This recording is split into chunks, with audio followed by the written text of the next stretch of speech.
삶을 우리가 쭉 살펴보았고, 이제 우리가 믿음에 대해서 몇 가지 중요한 것들을 정의해 나가면서 이제 오늘 테마는, 오늘 주제는 죄들은 어디에 있는가, 죄들이 도대체 어디로 가버린 것인가. 두 번째 25가 다음 주에는 우리가 해야만 하는 것들, 영어로 하면 이 must라고 하는 조동사가 붙어 있는 경우가 성경에 12가지가 나옵니다. 그 12가지 중에서 우리가 다 살펴보고, 그 다음에 이제 영적 지도자들에게 또 부과되는 사항이 6가지가 또 must가 붙어 있는 게 있어요. 그래서 이거는 정말 이 반드시라는 표현이 붙어 있으니까 아주 중요한 것이겠죠. 우리가 좀 더 관심을 가져야 될 필요가 있는 내용들이 나와 있고, 그 다음에 이제 26과의 마지막에는 11장은 아니고 12장인데 12장 1절에 2절에 나와 있는 내용 중에 예수 그리스도께서 믿음의 창시자여 완성자이라고 하셨는데, 그 믿음의 창시자이신 그리스도에 대해서 성경에서 우리가 여러 측면들을 이렇게 쭉 16가지를 한번 우리가 찾아보면서 히브리서 11장 공부를 마무리하겠습니다. 그래서 아마 내년도 오후 성경 공부에는 이제 다른 주제로 넘어가는데, 아직 100% 확정된 건 아닌데 제가 기도하면 할수록 이 시대, 즉 이 라오디게아 교회 시대에 가장 필요한 내용이다, 이렇게 많은 분들이 얘기하고, 제가 봐도 지금 우리가 살고 있는 주변 환경이나 여건으로 봤을 때에는 우리에게 가장 실질적인 어떤 도전이 되는 내용들이 아닌가 싶어서, 지금은 아마 제 생각으로는 그 오후 성경 공부 시간에 아마 전도서 공부를 하려고 지금 준비는 하고 있습니다. 그래서 뭐 하나님께서 특별히 갑자기 마음을 바꾸시기 전에는 지금 정말 이 땅에 우리가 눈으로 보는 것들이 얼마나 헛된 것인지 하나님 말씀을 통해서 좀 확증하는 그런 시간 좀 가지려고 합니다. 자, 그래서 하여간 오늘 24과의 죄들은 어디에 있는가라는 제목으로 하나님 말씀을 좀 공부해 보려고 합니다. 자, 57페이지 밑에 없으신 분 없죠? 아까 오늘도 새로이 6권이 나간 걸 보면 꾸준히 사라지고 있습니다. 집에다 놓고 오시거나 차에다 놓고 오시거나, 하여간 저도 지금 보니까 막 집에 한 권 있고 제 그 목욕실에 하나 있고 가방에 하나 있고 막 몇 권 있는지 모르겠어요. 소책자이다 보니까 간수하기가 쉽지가 않네요. 자, 그래서 우리는 히브리서 11장을 읽을 때 놀라운 사실을 하나 발견하게 됩니다. 요 발견하는 것이 성경 공부에 있어서 아주 중요합니다. 이거를 이제 굳이 용어를 붙이면은 fact finding이라 그러는데요. fact finding. 그러니까 또 어떤 성경에 나와 있는 사실을, 묻혀 있는 사실을 딱 발견해내는 거죠. 요즘에는 이제 하도 뭐라 그러나요? 이 거짓 뉴스, 가짜 뉴스가 많고 하도 사실이 아닌 내용들이 많다 보니까 사람들이 아주 그런 얘기를 입에다 달고 살아요. 팩트 체킹을 해야 된다. 뭐 누가 뭐라고 했는데 이게 사실이냐 아니냐 그거부터. 그런데 그 팩트 체킹 할 때도 보면 거의 다 거짓말을 해야 되니까 도대체 뭐가 팩트인지를, 그 성경에 보니까 모든 것이 벌거벗은 듯이 하나님 앞에 드러날 날이 있으니까 너무 거기에 연연할 필요 없습니다. 그렇죠? 이 세상에 있는 사람이 다 정직하지가 않은데 그 부정직한 사람이 어디 한 곳에서 거짓말하면 다 거짓말이 또 막 연결고리가 될 거 아니에요. 그래서 정말 이 땅에서는 정말 하나님을 믿는 것, 신뢰하는 것 이외에 우리가 이 사람에 대해서는 신뢰를 할 필요가 없다. 그래서 정말 이 팩트 체킹이란 것도 사실은 굉장히 이 허상이라는 걸 좀 말씀을 좀 드리고요. 그러니까 이 매스 커뮤니케이션, 소위 말하면 언론이라는 것은 거의 다 권력 가진 사람들이 어떻게든 조작을 해냅니다. 그러니까 그게 아주 교묘하게 조작을 해서, 심지어는 그냥 조작을 하는 게 아니라 심리학자들을 동원해 가지고 인간의 그 무의식에다가 아주 이 이미지를 쏴서 아주 왜곡시켜서 변경시키는 그런 일들이 아주 비일비재해요. 그러니까 텔레비전 화면 하나를 그냥 보는 게 아니에요. 이게 얼마나 많은 머리를 짜내가지고 요거를 그들이 의도하는 바대로 우리에게 집어넣어가지고 우리가 생각을 바꿔가지고 딴 생각을 가게 만드는 그런 방식으로. 그러니까 옛날에는 아주 쉽게 했어요. 그건 뭐냐면 자꾸 반복해서 비춰주면 되잖아요. 그래서 외국 즉 서양에 있는 뭐 로이터 통신이라든가 4대 통신사들이 내는 뉴스에 보면 90%가 다 아시아 사람들은 다 무슨 바보 같고 거지 같고 막 이런 내용만 보내요. 계속 그것만 보다 보면 아시아 사람들에 대해서 서양 사람들의 이미지는 이거 뭐 형편없는 사람들 이게 아주 이미지가 꽉 박혀 있거든요. 그러니까 요즘에 와서야 조금 놀라는 거예요. 가만 있어봐. 한국 사람들이 굉장한 사람 같은데 이제 와서 뭐 한류가 어쩌고저쩌고 한 얘기는 예전에는 그런 걸 전혀 몰랐다는 얘기죠. 왜냐하면 그냥 똑같이 부정적인 뉴스 막 이 고아들 뭐 6.25 전쟁 때 그것만 계속 해가지고 몇십 년 봐보세요. 그러면 한국 그러면 6.25 고아 이게 막 주워 먹는 거 그거밖에는 머릿속에 떠오르는 게 없거든요. 예. 마찬가지예요. 정적들이 이 정권을 잡으면 일단 언론을 장악해가지고 대통령을 포함해서 예를 들면 이 정권의 실세들은 다 웃는 멋있는 모습만 텔레비전에 그냥 내리 비칩니다. 그 다음에 반대되는 사람 막 그냥 화내고 우거지상 짓고 막 이런 것만 계속 보내면 우리에게 이게 딱 들어와가지고 이 나쁜 놈들하고 딱 정해져 있어요. 그러니까 이게 거기서 벗어날 수가 없어요. 우리도 무의식 중에 이게 딱 박혀버려요. 그러니까 어마어마하게 지금 이 객관적인 사실을 찾는다는 것은 거의 불가능합니다. 제가 얘기가 좀 옆으로 세서 죄송한데 자 그런데 우리는 성경에서는 팩트 파인딩을 해야 돼요. 이런 게 성경에 있었나? 이런 거 발견해내는 거. 그렇죠. 예. 이상하다.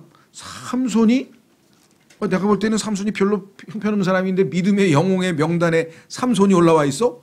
이게 왜 그럴까? 뭐 이런 거. 그래서 그걸 찾아내면서 하나님의 마음을 읽어내는 게 성경 공부죠. 그렇죠. 제일 뭐 첫 장서부터 딱 피면은 예민한 사람은 쫙 이상하네. 하나님께서 뭐 첫째 날, 셋째 날, 넷째 날, 다섯째 날, 여섯째 날 보시기에 좋았더라. 보시기에 좋았더라. 보시기에 좋았더라. 가만히 있어봐. 둘째 날은 왜 하나님이 기분이 나쁘셨을까? 이거 이상하네.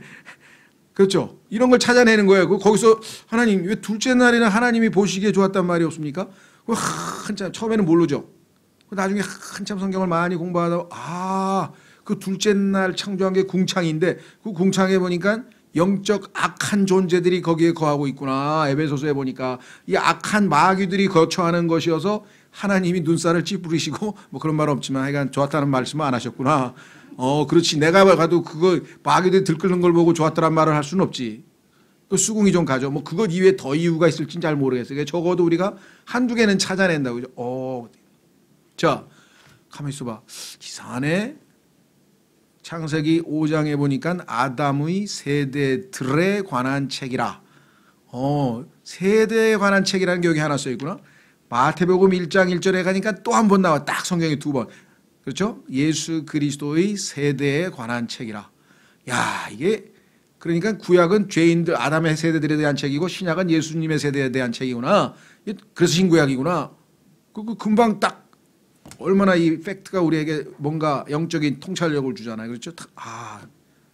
그다음에 더 조금 이제 예민한 사람들은 또 더 깊이 성경을 보는 사람 가만히 있어봐. 그런데 아담, 예수 그리스도 이건 이해가 돼. 왜? 예수님이 이제 아담은 모형이고 예수님이 실체니까. 로마서에 보니까 여긴 피규어에 불과하고 이게 예수님이구나. 예표구나. 그런데 왜 아담은 세대들이라 그러지? generations 복수. 예수님은 왜 단수로 돼 있을까?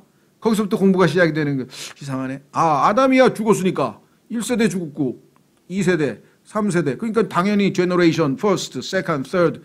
그렇죠. 제가 아마 72nd 아마 72대 뭐 가야 무슨 왕의 후손이라는데 난 잘 모르겠어요.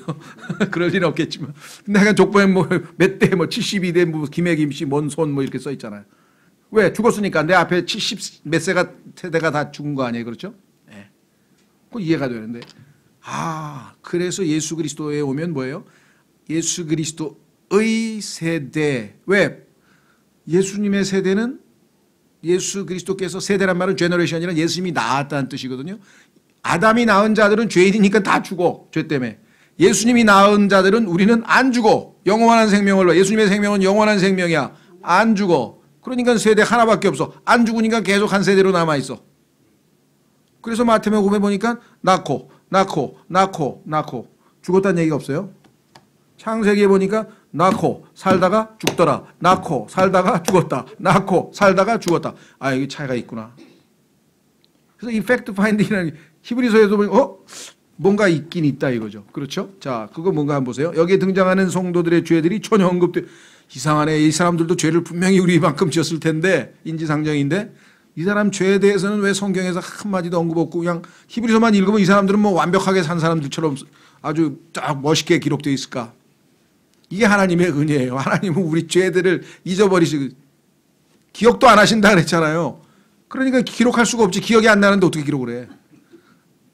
이해가 되세요? 하나님이 기억 안 하시겠다고 성경에 약속을 하셨죠. 예, 그래서 히브리서 10장에도 나오고 8장에도 나오잖아요. 자, 좀 이따 계속 읽어보겠습니다. 심지어는 암시조차 없다는 것입니다. 이것은 하나님의 자들에게는 실로 놀라운 교훈이야. 하나님이 정말 신실하시구나. 우리의 죄들은 자신의 아들의 피로 이미 다 씻어버리신 거예요. 우리는 같은 인간으로서 이 사람들의 모든 잘못과 실패를 기억해낼 수 있는 반면 우리는 다 알지. 삼손이 한 짓을 다 알지 뻔히. 그런데 하나님께서는 그들의 잘못된 행실들에 대한 기록은 전혀 갖고 계시지 않는 것처럼 보입니다. 그래서 우리는 하나님께서 이제 눈 감아 주셨다. 자, 한번 보겠습니다. 교재로 가시면 기도와 약속. 여러분들이 하나님 앞에 나 죄인이구나 하면 제일 먼저 또 어떻게 합니까? 아, 내가 하나님 앞에 정말 죄인이라고 하는 사실을 우리가 인지하는 순간, 인식하는 순간에 당연히 뭐예요? 용서가 필요하다는 걸 알죠. 아, 이건 용서받아야 된다. 그래서 성경에 보니까 그런 우리의 앞선 선배들이 기도를 합니다. 하나님 저의 죄를 기억지 말아 주옵소서 하고 기도하는 장면이 나와요. 자, 확인해 보겠습니다. 시편 25편 7절. 시편 25편 7절.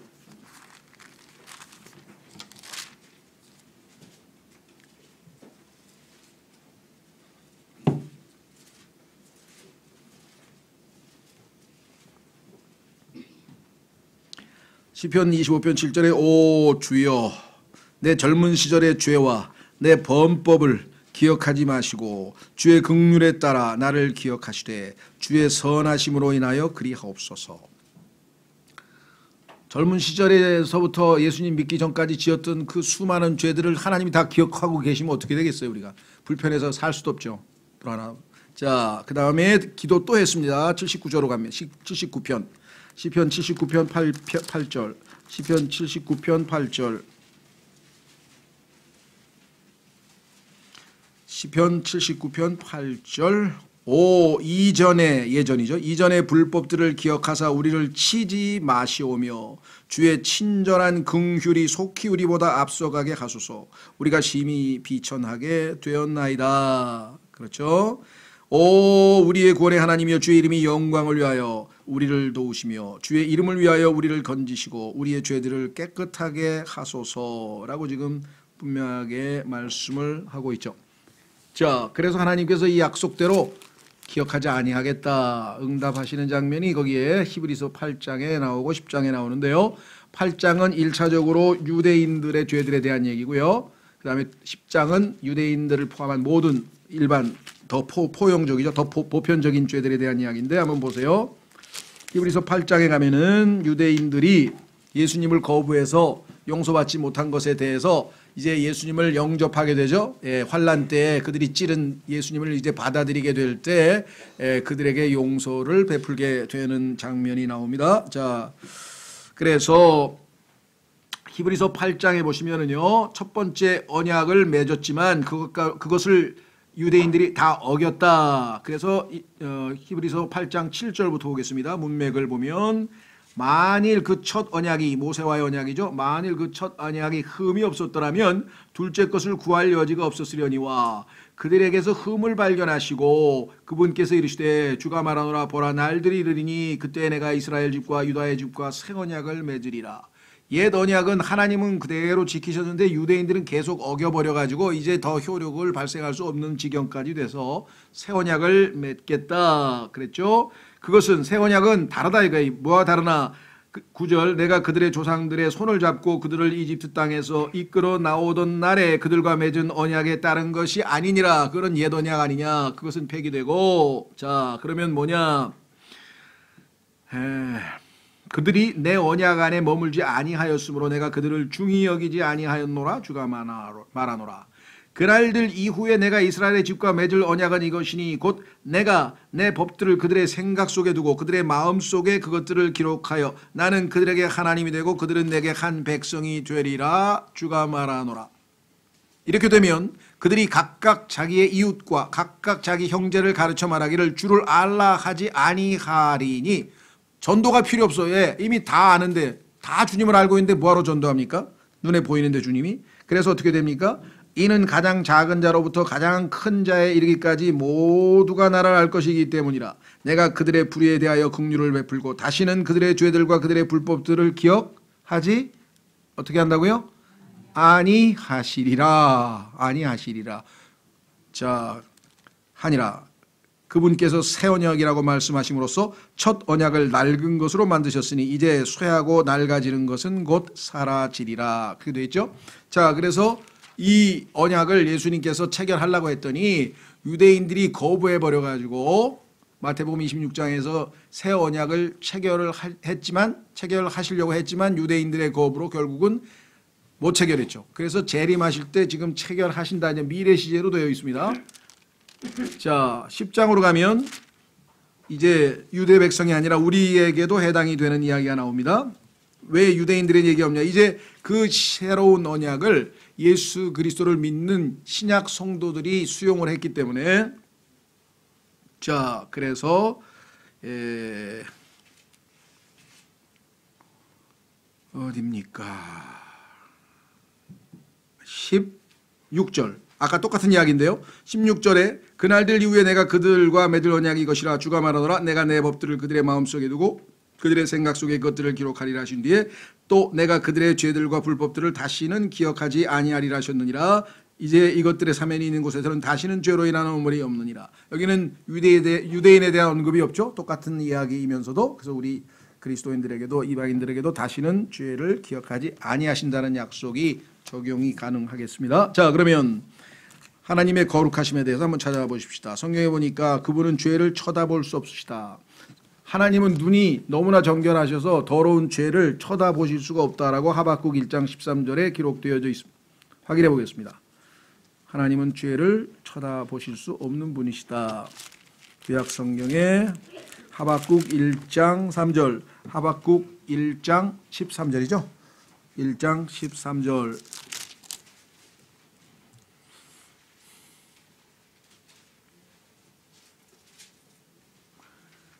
주께서는 눈이 정결하셔서 악을 보지 못하시며 또 불법을 보지 못하시거늘 어찌하여 배신하는 자들을 바라만 보시고 사악한 자가 자기보다 더 의로운 자를 삼키는데도 주의 혀를 억제하시나이까.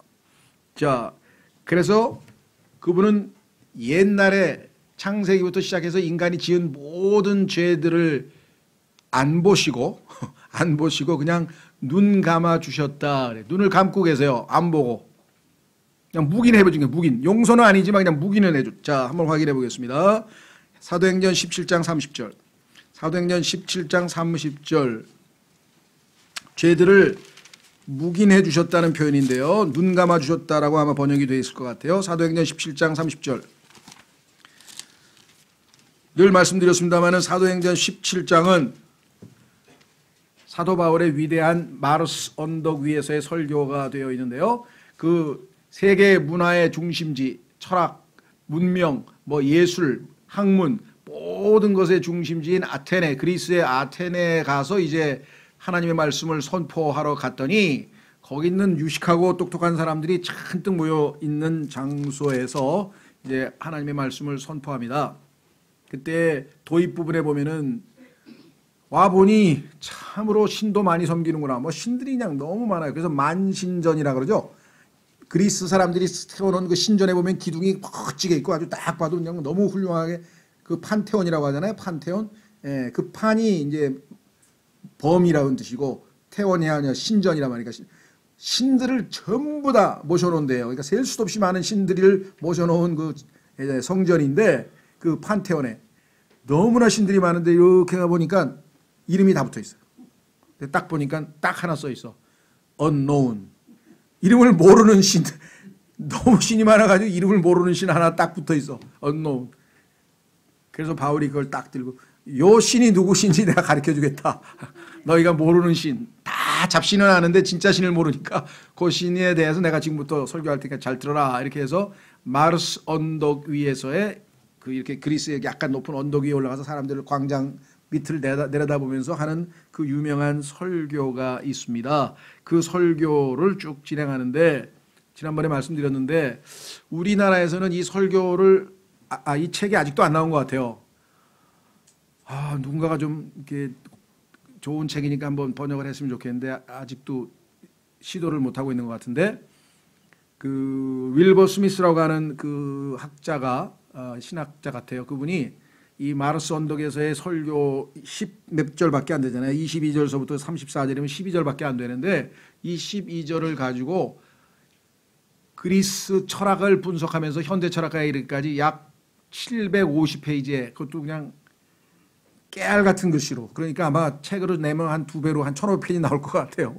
보통 책으로 하면은 그 엄청난 책을 썼어요. 그래서 바울의 설교를 쫙 분석하고 그러므로 우리는 서 있노라 하면서 아주 담대하게 Therefore we stand라는 책을 썼는데 눈이 아파서 못 읽겠더라고. 내용은 재밌다기보다 하여간 충분히 막 엄청난 내용을 써놨는데 그래서 아직은 모르겠어요. 누군가가 이걸 좀 번역을 좀 했으면 좋겠다 싶은 생각이 드는데 그죠? 정말 대단한 이 바울 설교의 아주 이 분석입니다. 그래서 굉장히 서양에서는 그 기독교 책 중에서는 고전으로 알려져 있는 책인데 아직도 번역은 안 된 것 같아요. 자, 그래서 여기에 보시면 30절에 이렇게 나옵니다. 예수님이 오시기 전까지는 하나님께서 그냥 눈 감아 주셨다 그랬습니다. 하나님께서 이같이 무지하던 때를 눈 감아 주셨으나 그랬잖아요. 이제는 모든 곳에서 모든 사람에게 회개하라고 명령하시니 이제 예수님을 보내셨기 때문에 변명의 여지가 없어. 지금부터는 딱 하나만 하면 돼. 회개하면 돼. 회개하고 예수님을 믿으면 된다. 그렇게 해서 예수님에 대해서 증언하는 장면이 나오는데 자, 그래서 하나님께서는 일단은 과거의 죄는 이제 눈 감아 주시고 자, 그 대신 방법이 있어요. 죄를 지었을 때 용서받을 수 있는 그래서 마음의 평안을 찾을 수 있는 용서받을 수 있는 방법을 하나 가르쳐 주셨는데 그것은 뭐냐면 쉬워요. 창세기에서 이미 나오잖아요. 아벨처럼 양을 하나 가지고 와서 양 위에다가 손을 얹어 안수를 해. 지금부터 그죠? 내가 지은 모든 죄를 양에게 다 떠넘깁니다. 이걸 전가라 그래. 전가. 다 하면 내 손을 통해서 내 죄가 상징적으로 쫙 흘러 들어가서 양에게 내 죄가 다 넘어갔어. 그럼 나는 죄가 없죠. 그런데 양은 뭐예요 지금? 엄청나게 죄를 지금 뒤집어 썼잖아요.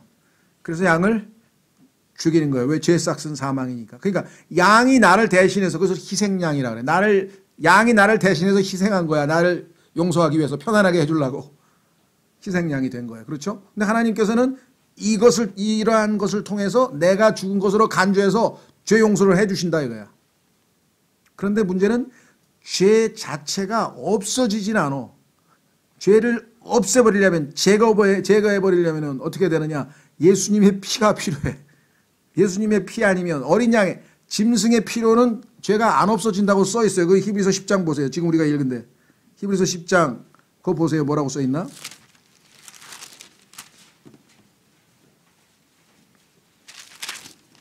히브리서 10장 4절. 히브리서 10장 4절. 황소와 염소의 피가 죄들을 제거하는 것은 불가능하니라. 황소와 염소의 피를 근거로 하나님이 용서는 해줄 수 있어. 그런데 이 피는 능력이 없기 때문에 죄를 없앨 수는 없어. 제거할 수는 없어요.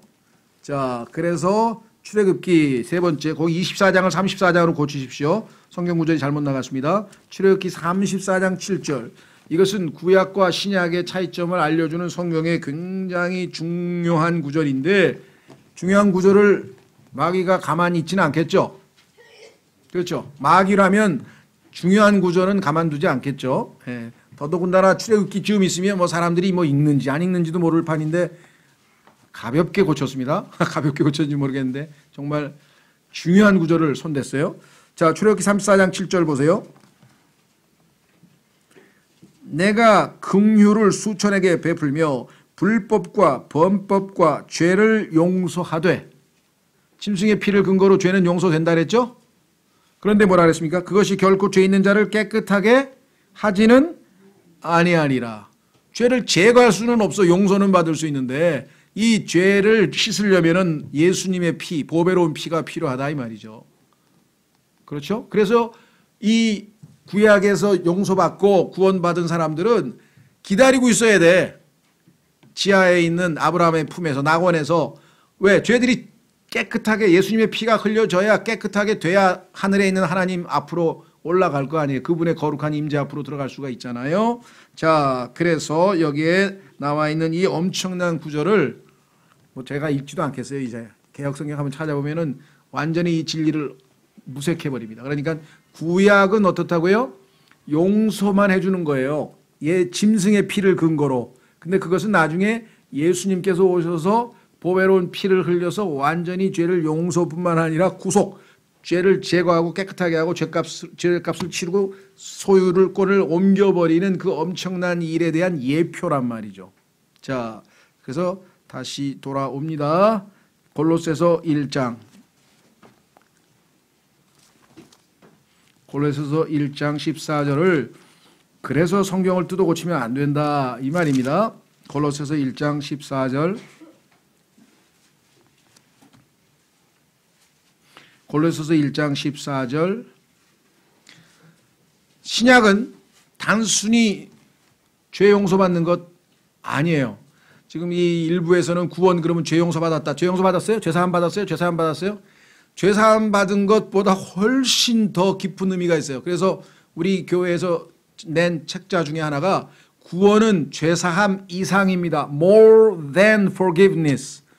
죄사함 정도가 아니야. 그보다 더 넘어가야 돼. 칭의라고 하는 것은 그보다 더 강한 거예요. 여기 나와 있잖아요. 신약의 예수님의 피는 죄 용서뿐만 아니라 어떻게 됩니까? 죄송합니다. 골로새서 1장 14절.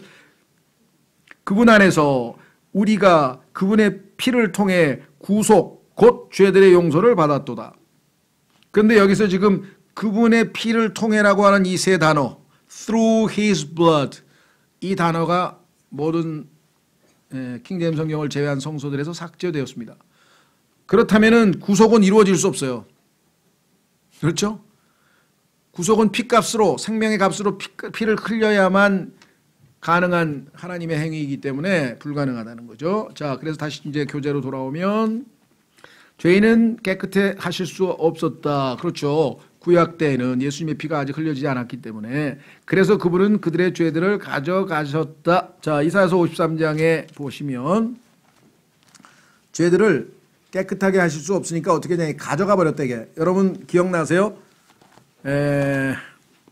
우선 이사야서 53장 보십시오.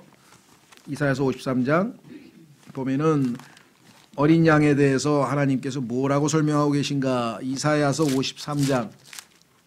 이사야서 53장은 사도행전에서 이티오피아 내시가 읽던 성경 구절 그 부분인데 하나님께서 그 누굽니까? 전도자 빌립을 보내서 빌립이 물어봤죠. 지금 읽고 계신 그 부분이 잘 이해가 되십니까? 아니 가이드가 없는데 내가 어떻게 이해를 합니까? 거기에 나와 있는 그 주어 나라고 하는 자가 이사야 다 자기를 얘기하는 겁니까? 아니면 다른 누구 어떤 부분에 대해서 얘기하는 겁니까? 난 모르겠습니다.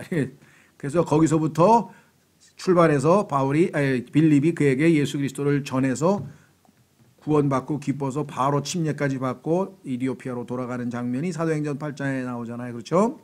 자, 이사야서 53장에 보면은 이렇게 나와 있습니다.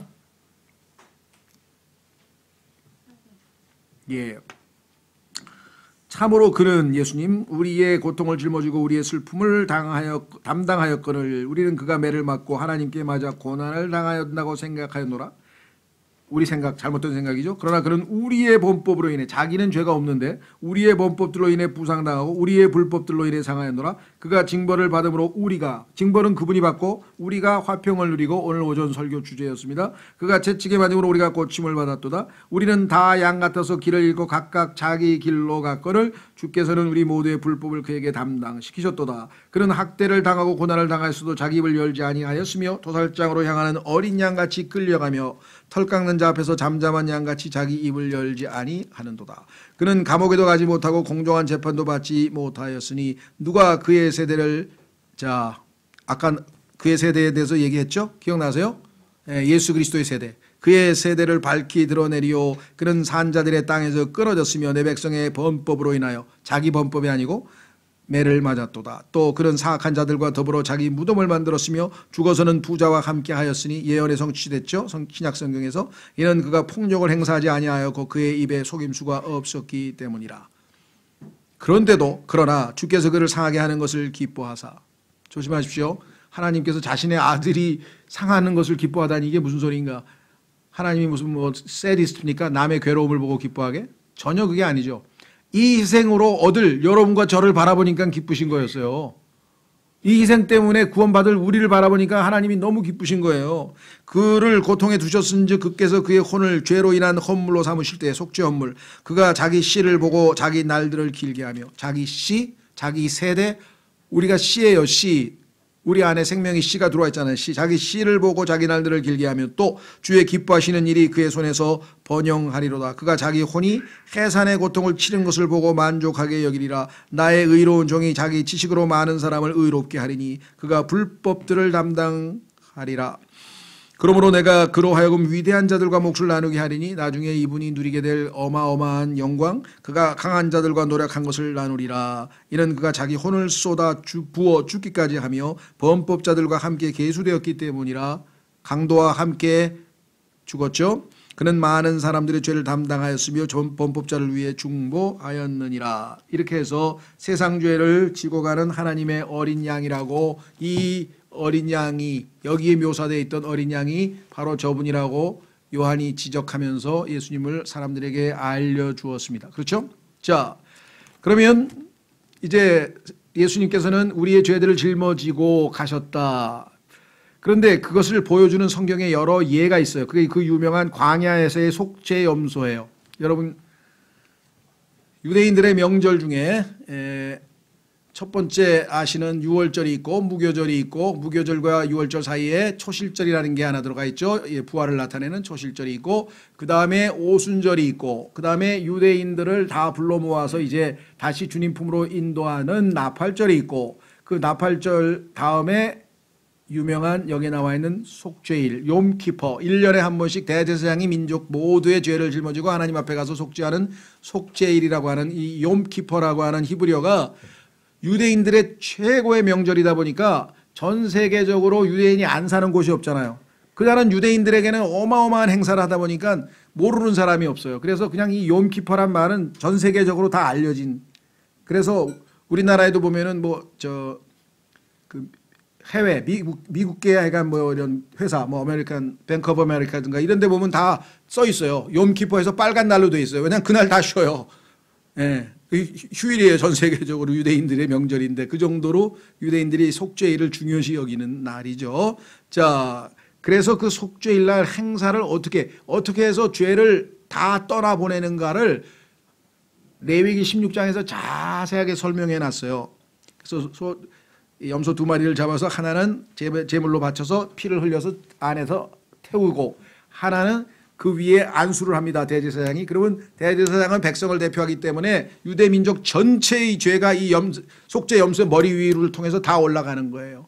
그래서 예수님께서 바로 그와 같이 어린 양이 되셨음을 베드로전서에도 예수님께서 모든 우리 죄인들의 죄를 짊어지셨죠. 자기 몸에. 그런 것처럼 이 속죄 염소도 모든 유대인들의 죄들을 다 위에 올려놓고 이 속죄 염소를 저 멀리 광야로 영원히 떠나보내는 거예요. 왜? 죄들을 가져가는 것을 상징하는 거죠. 그렇죠? 예. 그래서 그 속죄 염소가 죄들이 제거되는 것.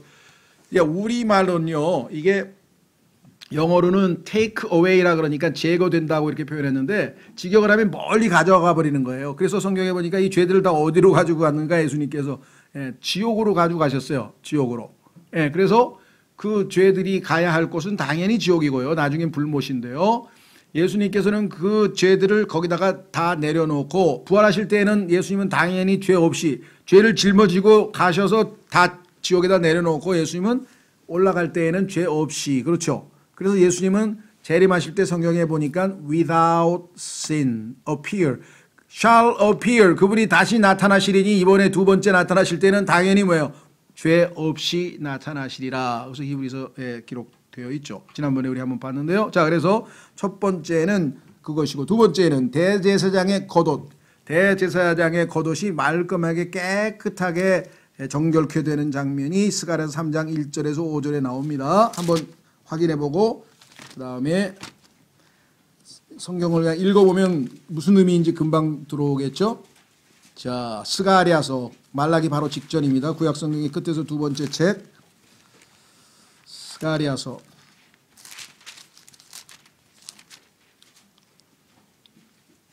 3장 1절. 대제사장 여호수아는 주의 천사 앞에 서 있고 사탄은 그의 오른쪽에 서서 그를 대적하는 것을 그분께서 내게 보이시니라. 그래서 사탄의 이름이 대적이라는 이름이죠. 예, 의미를 갖고 있죠. 네, 대적하는 자. 주께서 사탄에게 이르시되 오 사탄아, 주께서 너를 책망하시기 원하노라. 곧 예루살렘을 택하신 주께서 너를 책망하시기 원하노라. 이것은 불 속에서 잡아챈 그슬린 나무 조각이 아니냐 하시더라. 이제 여호수아는, 자, 제사장이죠. 여기 나와 있는 대제사장, 더러운 옷을 입고 그 천사들의 앞에 서 있었는데 그분께서 자기 앞에 서 있던 자들에게 응답하여 이르시되 그에게서 그 더러운 옷을 벗기라. 더러운 옷은 죄를 상징하잖아요. 죄들을 다 없애고 하시고 또 그에게 이르시되 보라, 내가 내 불법을 내게서 어떻게 했다고요? 떠나게 하였으며 제거되었으며 이제 의복을 바꾸어 내게 입히리라 하시기에 내가 이르되 그들이 그의 머리 위에 아름다운 관을 씌우게 하소서 하매 이에 그들이 그의 머리 위에 아름다운 관을 씌우고 그에게 옷을 입히더라. 주의 천사는 곁에 서 있더라. 나중에 우리가 예수 그리스도, 우리의 의로 된 세마포 옷으로 옷 입고 예수 그리스도께서 우리에게 주시는 관을 쓰고 그 모습과 다를 바가 없죠. 자, 그래서 우리는 성경에서 두 번째 받고 세 번째는 뭐 침례인 요한이 외쳤던 그 선언이죠. 거기 보시면 교재에 하나님의 어린 양, 요한복음 1장 29절에서 성령께서 깨닫게 해주셨죠. 예수님께서 걸어오시는 모습을 보고 아, 저분이 세상 죄를 제거하는 하나님의 어린 양이구나. 그래서 그냥 요한은 보라, 세상 죄를 제거하는 하나님의 어린 양이로다. 근데 이 제거한다는 얘기가 take away라 했으니까 문자적으로 그냥 번역하면 세상 죄를 가져가 버리는 이런 뜻이죠. 지금 얘기한 단어와 똑같아요. 속죄일에 벌어지는 일과 똑같은 일을 담당하러 오셨다 그랬습니다. 자, 그러면 여러분과 저의 모든 잘못들은 다 이제 제거가 되고 사라져 버렸는데 남아있는 선한 일은 보상받게 된다. 얼마나 감사합니까? 자, 그래서 이제 성경에 보면은 세 가지 종류의 일이 등장합니다. WORK, work라고 했는데요. 우리가 이 땅에서 살면서 한 모든 일은 세 가지로 분류가 됩니다. 예수 그리스도를 믿기 전에 여러분과 제가 한 일은 두 종류인데요. 하나는 뭐냐, 성경에 보니까 사악한 행위라 그랬어요. 자, 골로새서 1장 21절에 보면은 이 악한 행위란 용어가 나와요. 자, 골로새서 1장 21절.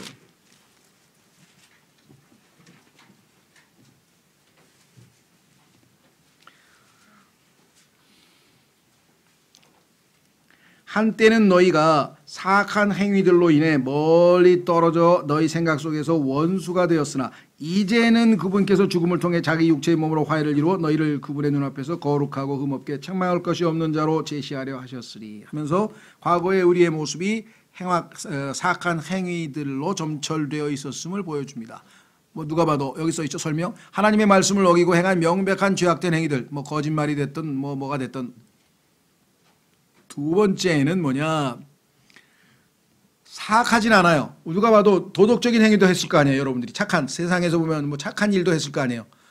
못된 일만 하진 않았고 그 착한 일조차도 세상적인 모습으로 봤을 때는 그게 의로운 일도 되고 착한 일도 되고 또는 그걸로 인해서 상도 받죠. 예, 뭐 요즘에 보니까 막 LG 의인상 뭐 이게 해가지고 뭐 그 상 주는 게 많더라고요.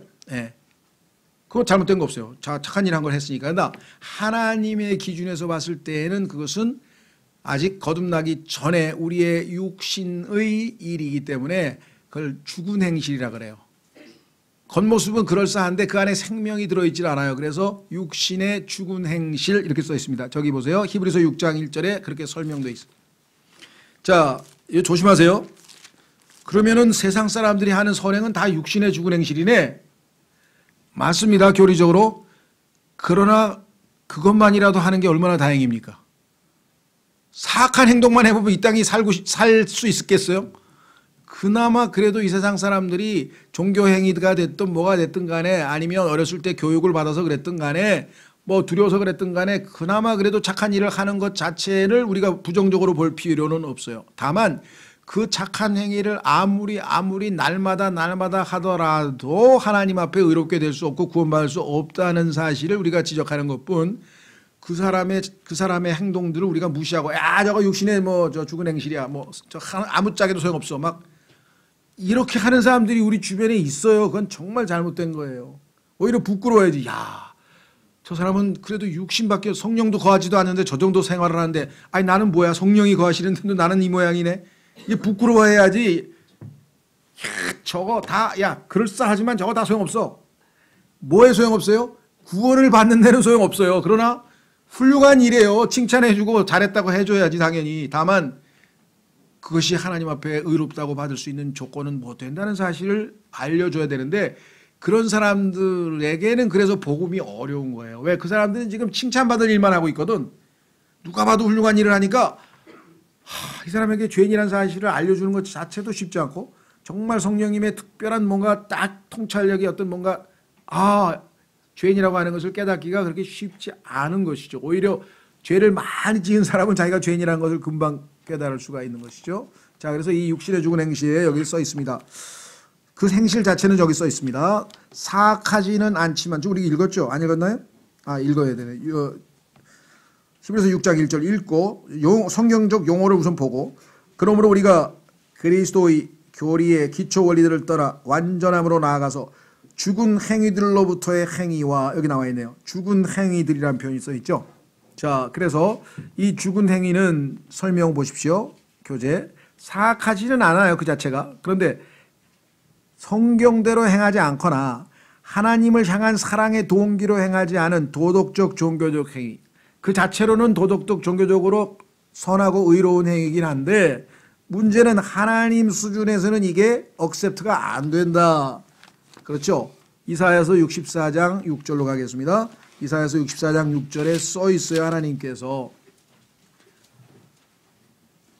우리 인간들이 하는 의로운 행위도 하나님 보시기에는 다 더러운 누더기에 불과하다 이렇게 써 있잖아요. 그렇죠?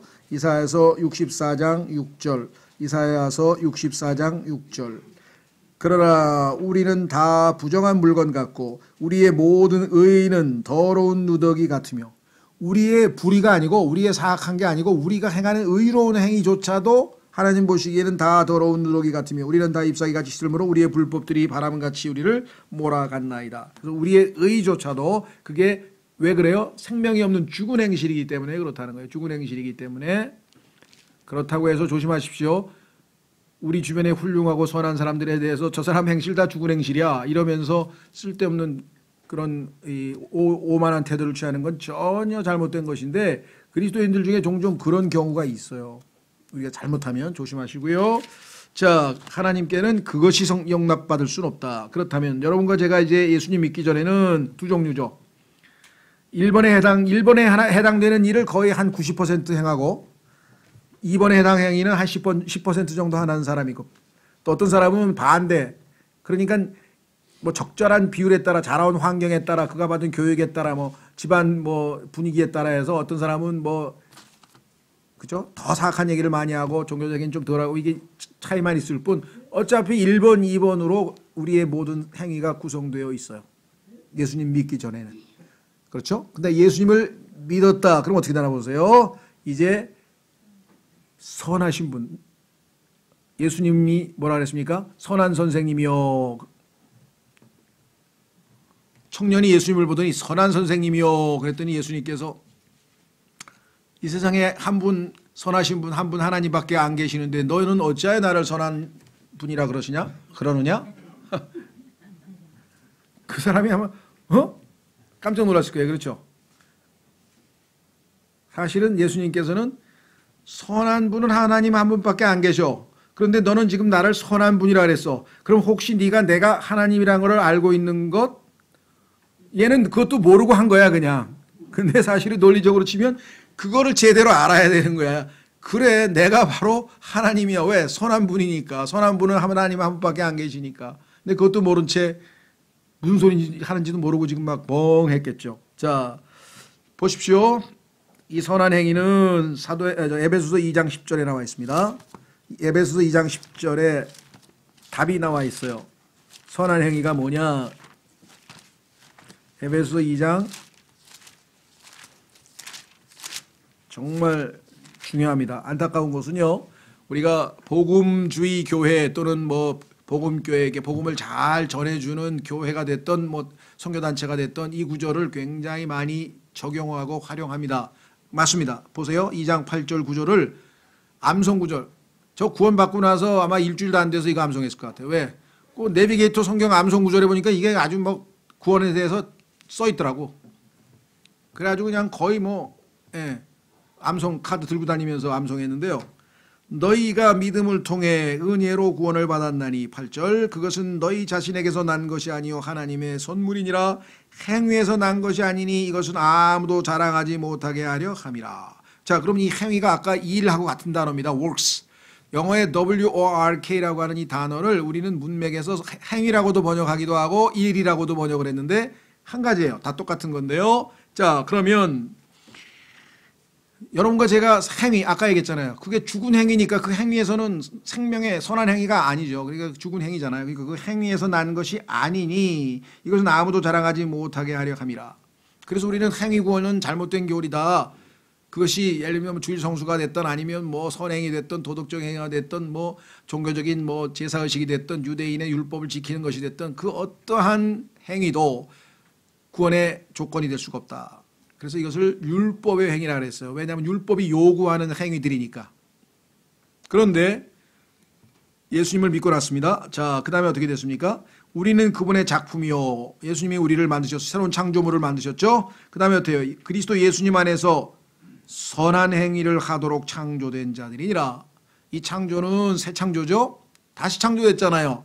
우리의 죽은 영이 다시 태어났잖아요. 다시 창조가 됐어요. 새로운 창조물. 그래서 이제 거듭났는데 그 거듭난 사람의 거듭난 목적이 선한 행위를 하는 거라고 여기 써 있네요. 선한 행위. 하나님께서 그 선한 행위를 위해 선한 행위를 미리 정하신 것은 우리가 그 행위 가운데 걷게 하려 하심이니라. 그러니까 율법의 행위로는 구원받지 못하나 구원을 은혜로 받은 사람은 믿음의 행위, 즉 선한 행위를 해야 한다, 할 수 있다. 이렇게 된 게 성경적 정의예요. 행위의 양면을 우리가 잘 보셔야 돼요. 그렇죠? 그러면 당연히 선한 행위는 내 율법의 행위가 아니니까 내가 주체가 돼서 내가 한 행위가 아니겠죠. 그래서 내가 산 것이 아니요 그리스도께서 내 안에 사신 것이라 해서 그리스도께서 내 안에서 일하신 거죠. 그렇죠. 믿음으로 한 거예요. 내가 한 게 아니라 그리스도께서 믿음으로 나를 통해서 하신 일이에요. 빌립보서 2장으로 가겠습니다. 빌립보서 2장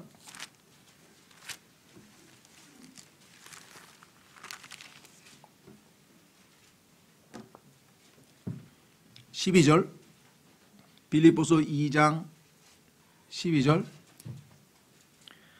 그러므로 나의 사랑하는 자들아 너희가 항상 순종한 것 같이 내가 있을 때뿐 아니라 지금 내가 없을 때에도 더욱더 순종하여 두려움과 떨림으로 너희 자신의 구원을 일하여 드러내라. 자, 구원을 일하여 드러내라. 일이 나와 있어요. 자, 아까 얘기한 바로 그 선한 일이죠. 예, 선한 행위, 선한 일. 아까 하라 그랬잖아요. 그것 때문에 우리가 창조됐다 그랬잖아요. 구원받았다 그랬잖아요. 그런데 13절에 뭐라고 써 있어요?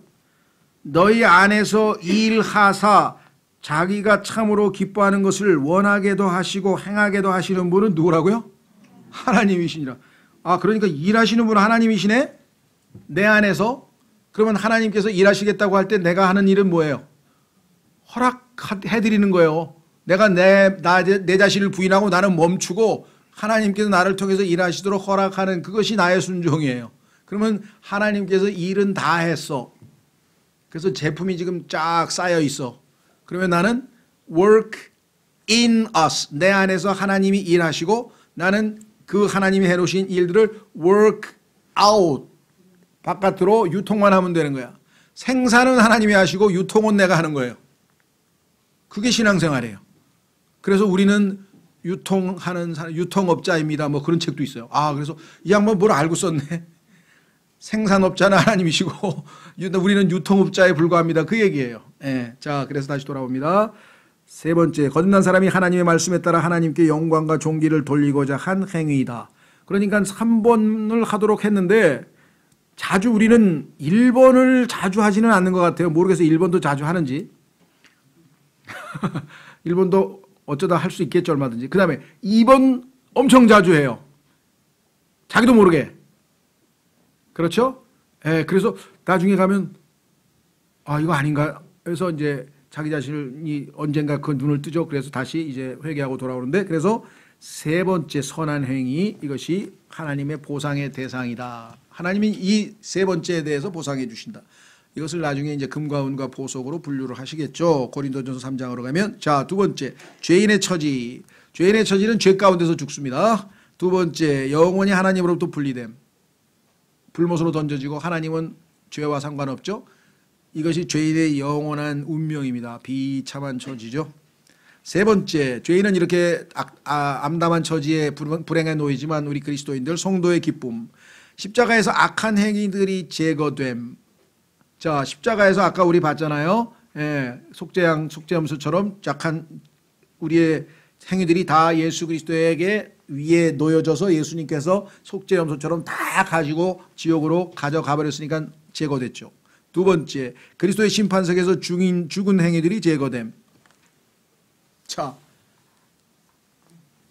우리가 인간적으로 노력해서 뭔가 종교적 열심으로 했지만, 아까도 했지만 하나님 보시기에는 그것이 억셉트 될 수 없는 거라 그랬잖아요. 내가 주인 육신으로 한 거니까.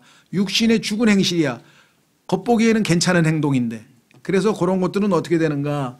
불순물은 하나님 앞에서 제거할 수밖에 없어요. 그래서 그 불량 제품을 다 제거하는 것을 그리스도의 심판석이라 그런다 그랬죠. 여기 써 있잖아요. 고린도전서 3장 11에서 13절.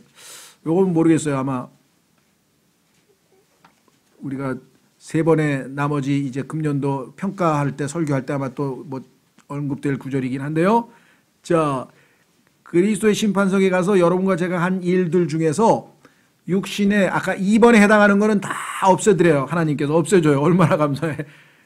예, 그랬더니 아이고 다 없애면 나는 남을 게 없을 것 같은데. 그러니까 빨리 선한 행위를 많이 하시라고. 세 번째, 선한 행위는 보상을 해주셔요. 그런데 실은 우리가 한 겁니까? 예수님이 한 겁니까? 예수님이 한 거야. 그래가지고 관을 다 받았어. 이제 왕관을 5종류 왕관. 뭐 다음 주 설교하려는가 모르겠는데, 그러니까 왕관을 받았어. 근데 가만히 보면 이게 내가 한 게 아니잖아. 그래서 어떻게 해요? 계시록 4장에 보니까 우리가 볼 때는 왜 하나님 앞에 감히 왕관을 던진 게 아니라 자격이 없습니다 하고 다시 돌려드렸어. 그래서 계시록 19장에서 예수님께서 many crowns, 많은 왕관, 우리가 다 드렸기 때문에 많은 왕관을 쓰고 지상으로 내려오신다고 그렇게 써 있어요. 야, 하나님께서 주신 왕관을 되돌려줄 만큼 그 정도의 성품으로 바뀌었어요, 우리가. 이거 제가 한 거 아닙니다. 예, 참 기가 막힌 장면이죠. 자, 그래서 선한 행위는 보상해 주신다. 자, 주의, 믿는 자들의 죄들이 등 뒤로 내던져버린 사실. 이사야서 38장 17절에 써 있어요. 등 뒤로 던져버리시는데 문제는 뭐예요? 하나님은 뒤를 안 돌아보시는 성품을 가지고 계셔. 또 성경에 거기 써 있잖아요. 보세요. 하나님께서는 다시 돌아오셔서 그림자를 만들지도 아니하신다는 사실을 아는 것이 얼마나 기쁜가. 죄를 하나님이 뒤로 집어 던지셨는데 하나님은 뒤를 안 돌아보시는 분이야. 그럼 볼 수 있어요, 없어요?